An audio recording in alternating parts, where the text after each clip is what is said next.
This is WENY News. Hello, and thanks so much for clicking on the webcast. I'm Ross DeMattei. Here's the latest from WENY News and the Star-Gazette.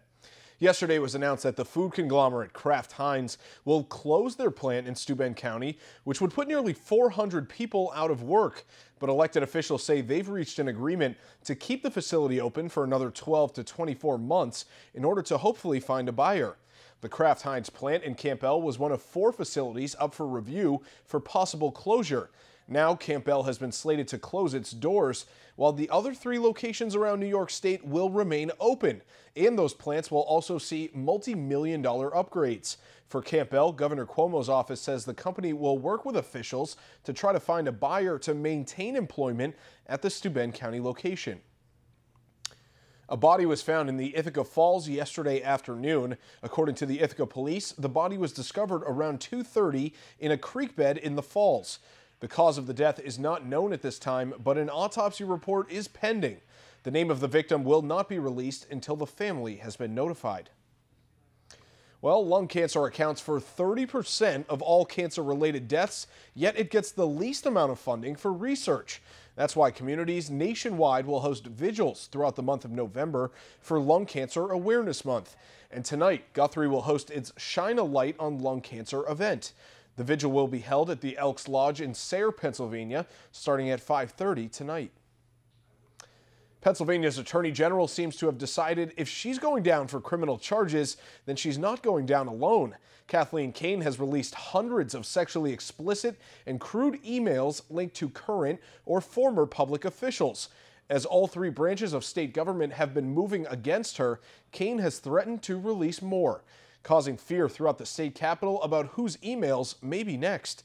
She insists it's important that the public knows about the emails, and she claims she's not using them as punishment. But last week, Kane's hometown newspaper, the Times-Tribune of Scranton, ran a Halloween-themed cartoon of her as a witch, saying, quote, "I'll get you, my pretties, and your filthy emails, too." And now here's meteorologist Craig Flint with a look at today's forecast. Hey there, Craig.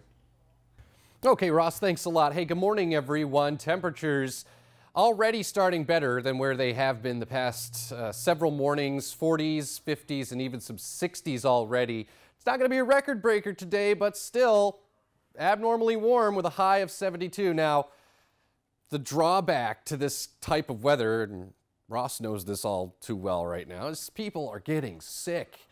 This bug that's going around, this bugaboo is just hanging out. It's not, it's not like you come down with it and it just sticks with you, right?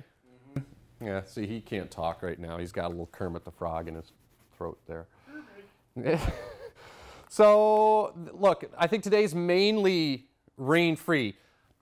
There's an opportunity for like a brief, 5-minute sprinkler light shower to move through. 55 tonight.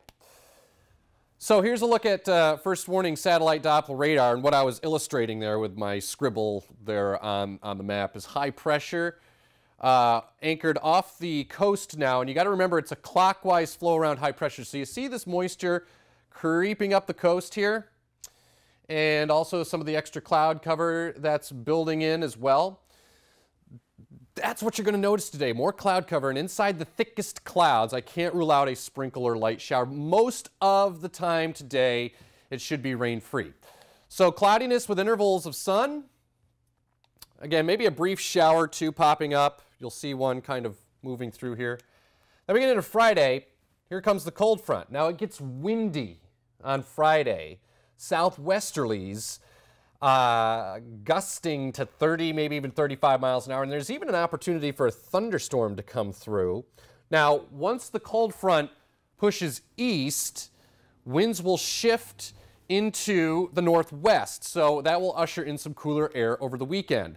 So 72 today, not a record, 74 on Friday. So we broke the record yesterday, and Friday 74 is 2 degrees shy of the record high of 76. Wind and some wet weather, and then we get into Saturday, and look, only 52. That is normal. However, we go from 74 to 52, it'll be noticeable. Then only 49, I think, on Sunday. pretty good looking stretch of weather as we head into early next week. And maybe by Veterans Day, near 60 again, Ross. All right, thank you so much, Craig, for the latest news, weather, and sports. Be sure to watch WENY News at noon, 5:30, 6, and 11. And don't forget to pick up a copy of today's Star Gazette. I'm Ross DiMattei. Have a great Thursday.